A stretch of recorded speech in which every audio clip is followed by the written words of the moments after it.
ప్రజావాణిలో వచ్చే ఫిర్యాదులకు అధిక ప్రాధాన్యతనిస్తూ వాటికి సత్వరమే పరిష్కార మార్గం చూపాలని జిల్లా కలెక్టర్ మనోజ్ చౌదరి సంబంధిత అధికారులను ఆదేశించారు.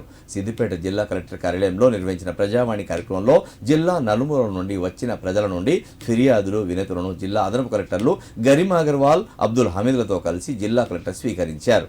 ఈ సందర్భంగా ఆయన మాట్లాడుతూ సమస్యల పరిష్కారం కోరుతూ జిల్లా కేంద్రంతో పాటు జిల్లాలోని వివిధ ప్రాంతాల నుండి ప్రజలు ఎన్నో వ్యయ ప్రయాసాలకు ఓర్చి ప్రజావాణికి వస్తారని, అధికారులు వారి వారి శాఖల వారీగా స్వీకరించిన ఫిర్యాదులపై సానుకూలంగా వ్యవహరించడంతో పాటు సమస్యల పరిష్కారానికి ప్రాధాన్యత ఇవ్వాలని సూచించారు.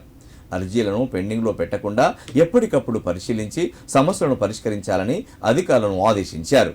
ఈ కార్యక్రమంలో డిఆర్ఓ నాగరాజమ్మ, డిఆర్డీఏ జయదేవార్య, వివిధ శాఖల జిల్లా అధికారులు పాల్గొన్నారు.